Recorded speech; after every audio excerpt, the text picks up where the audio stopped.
foi ministrado no domingo pelo nosso pastor Cleiton.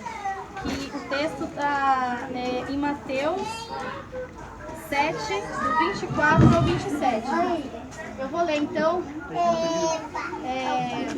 Todo aquele, pois, que escuta essas minhas palavras e as pratica, assemelhá-lo-ei ao homem prudente que edificou a sua casa sobre a rocha.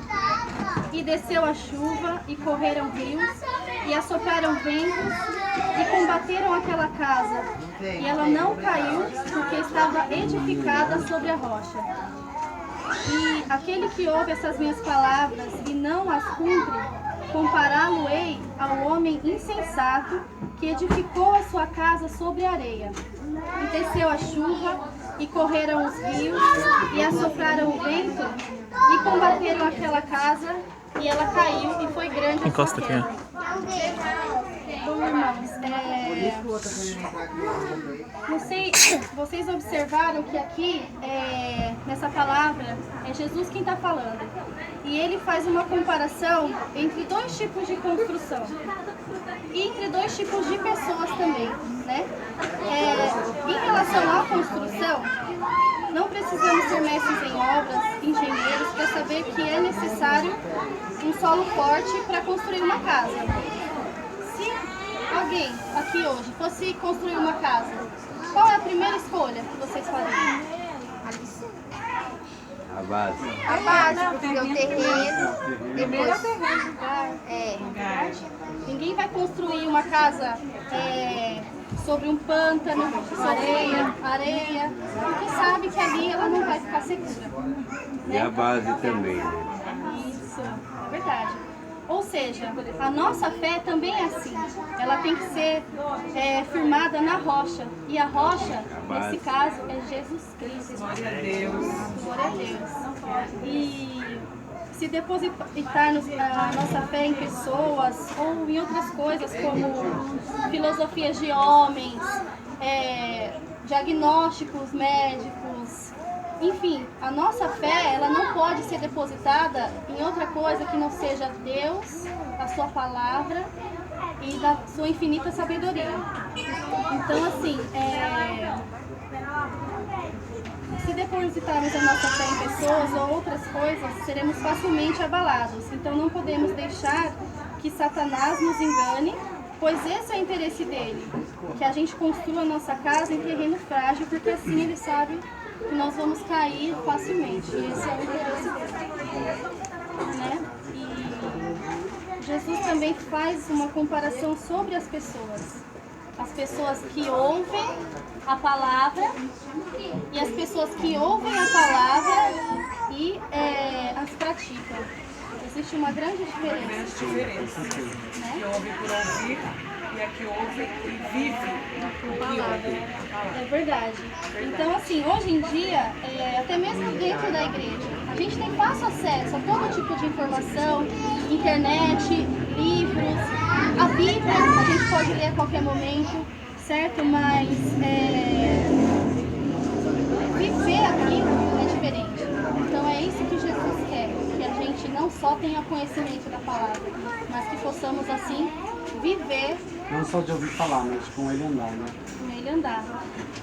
Então é extremamente ter o conhecimento da palavra, mas é mais importante ainda, além de conhecer, viver o que é pregado por Jesus. Ou seja, devemos imitar Jesus, viver aí um verdadeiro evangelho prático, na íntegra, né? E tem mais, no capítulo 27, Jesus fala sobre a chuva, rios, ventos que derrubam aquela casa e fala que foi grande a sua terra. O que é, gente? Ventos, rios. As tribulações, Com certeza. os levantes do inferno para acabar com a Pressões, como eu disse, diagnóstico que vem para poder acabar com a vida da gente, que vem sentenciar, fazer a gente tirar o nosso foco, que é Jesus Cristo, né? Então, isso na nossa vida significa essas aflições, lutas, dores, todos os tipos de sofrimento. E aqui entre nós existem vários exemplos, né? Bom, eu tive um diagnóstico médico do inferno que me sentenciou e disse que eu, né,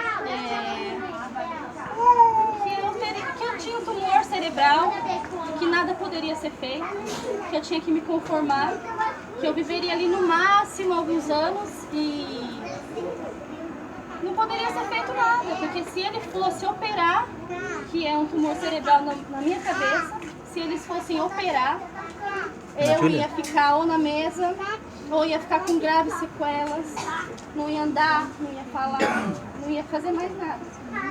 E quando eu tive esse diagnóstico médico, a primeira coisa que eu pensei, eu já era evangélica, mas eu era aquela que estava só com o pezinho na água, sabe? Só ouvia, não praticava. Só ouvia e não praticava. É essa daí. Eu ia, ouvia, eu pensava, isso tudo não é pra mim, eu não tenho direito a tudo isso.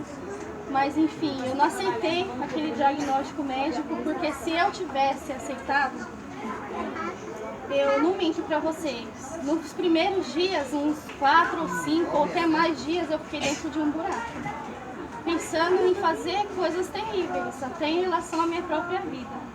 Porque eu imaginava a minha mãe que está aqui, a minha filhinha pequena, a minha outra filha mais velha, meu marido, presenciando a minha morte aos poucos. Eu não suportava isso.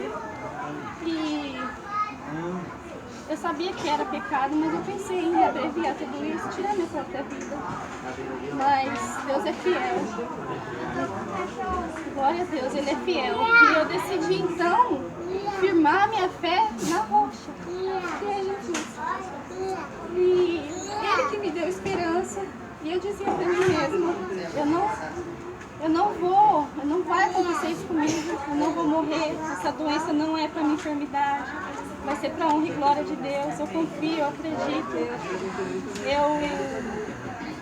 Então não aceitei aquele diagnóstico, fui procurar outros médicos, cheguei até a ter ilusões de médico falar que não via aquilo que o outro médico viu, e depois eu chegar em outro médico e falar, não, esse médico aí tá louco, você tem sim, é isso mesmo. Até que eu encontrei um médico, que foi outra bênção na minha vida, com certeza, né, que foi por acaso, né, que eu já estava desesperada, que eu já estava com esse diagnóstico há 5 meses, não conseguia fazer nada, e eu pensava que aquilo podia estar espalhando, e eu não sabia como que era. E eu encontrei um médico que ele disse pra mim, não, é verdade, você tem um tumor, é difícil? É, mas a gente pode fazer aí a cirurgia. Você tem 3 alternativas. Você pode deixar ele aí e a gente vai ver o que vai acontecer. Você pode fazer um buraquinho, a gente tirar um pedacinho e ver aí como que ele é, mas eu não aconselho porque existe um jogador de basquete famoso, todo mundo já ouviu falar, com certeza, Oscar Schmidt, e ele luta contra essa doença até hoje. Foi um erro médico que foram mexer no negocinho e espalhou no cérebro dele inteiro. E ele não aconselhou que eu fizesse isso.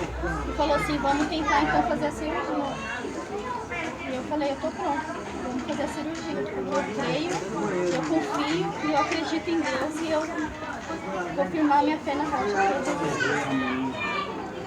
Então, eu me internei com uma previsão de fazer uma cirurgia que poderia durar acima de 6 horas. E foi liberada uma palavra para mim, pela minha pastora, né? Que é a minha cobertura espiritual, onde eu se apeguei mais ainda, que seria verás os filhos dos teus filhos. E eu me apeguei nessa palavra, nessa promessa, que é a promessa de Deus e é para todos nós. E eu fui para aquela cirurgia. E a cirurgia durou 3 horas apenas. E eu acordei ainda na sala de cirurgia. E quando eu fui tomando por mim, eu já fui conferindo tudo, mexendo a mão, mexendo a perna, e eu vi a enfermeira me empurrando assim na maca, vamos levar ela para UTI, eu já sabia que ia ter que ficar lá, e nisso veio a mente, que eu lembrei que meu esposo e a minha mãe iam estar lá, me esperando na porta da sala de cirurgia. Aí quando eu saí assim, eu já fui... Gente, eu tô falando! Glória a Deus! Glória a Deus! Se mexendo, né? E eu... Qual foi o papel que a sua mãe teve que assinar? Minha mãe teve que assinar, minha mãe e meu marido teve que assinar uma série de papéis que provavelmente eu iria sair sequelada. Enfim, aquelas baboseiras do médico, porque hoje eu sei que é baboseira. Então, assim, glória a Deus mesmo, porque faz toda a diferença a gente depositar a nossa confiança em quem vale a pena, que é Jesus Cristo. Toda a honra e toda a glória tem que ser dada para Ele. Amém, glória a Deus. Glória a Deus. Irmãos, ó, isso que a Gi falou é algo assim que a gente tem que pegar para nós. Porque hoje nós vivemos um evangelho onde muitos acham que não é para você, entendeu? Esse dia o pastor estava falando assim, sobre pessoas viver o milagre dos outros. E na verdade assim, o que Deus tem para a nossa vida é que nós vivemos o nosso milagre. E a promessa